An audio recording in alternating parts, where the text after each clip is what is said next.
Today is rainy day, so I decide na mag-cook ako ng konting glutinous rice.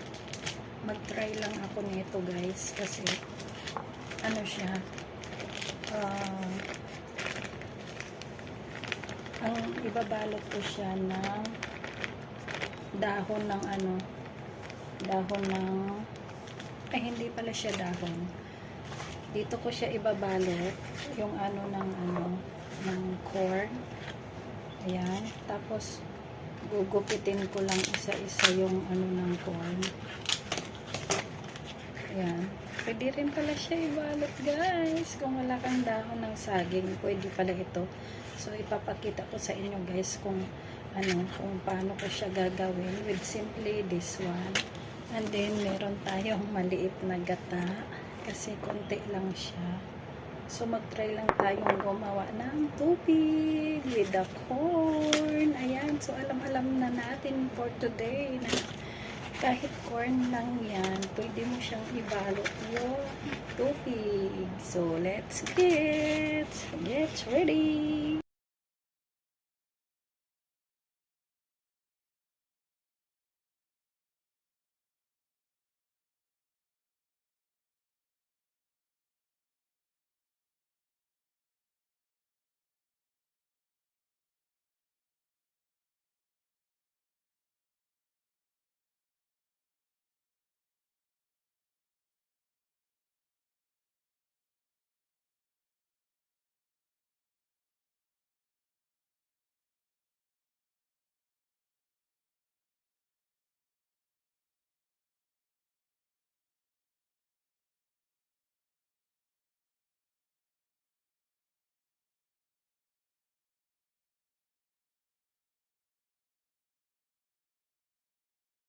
Ayan, ito na guys, yung mga ng cover ng mais.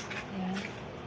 So, ibabalot na natin yung ating na glutinous rice. Here. Either ito i-steam or ayan guys.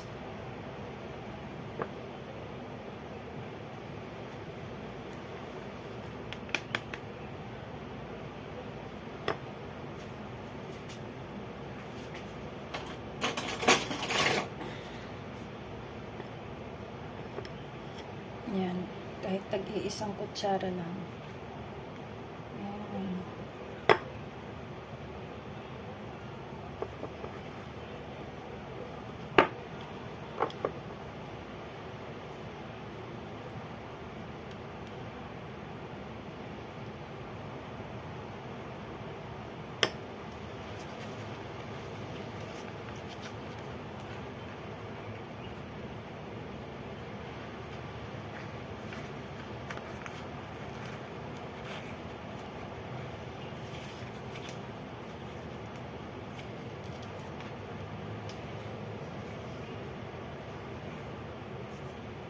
Yan, ganyan lang siya.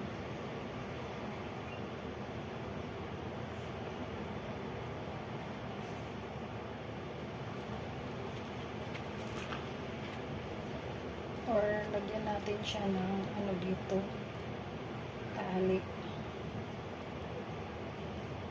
Ganyan. Nasa loob na yung malagkit.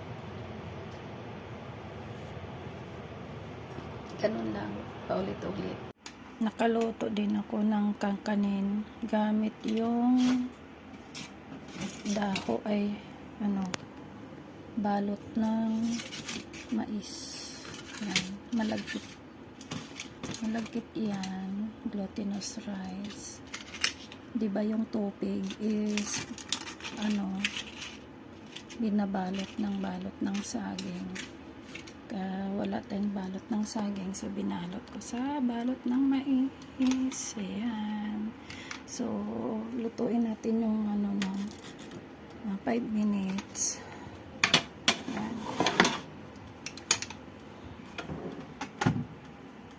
Yan na nga guys, at luto na yung ating niluto. Nakakanin. See?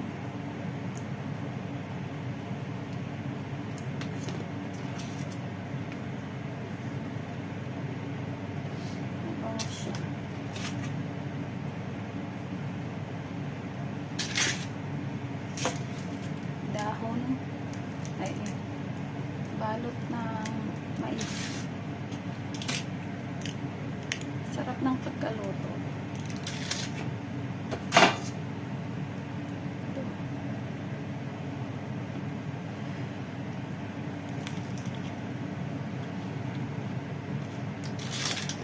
Yung mais nandoon na sa sabaw.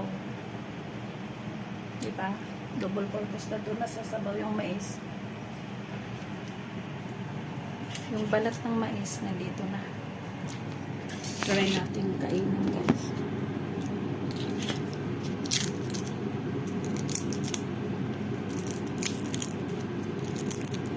Balatan lang natin ng ganyan, guys.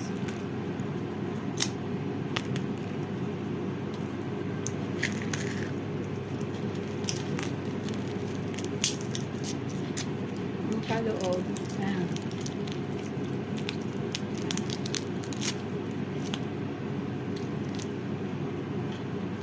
Mabango.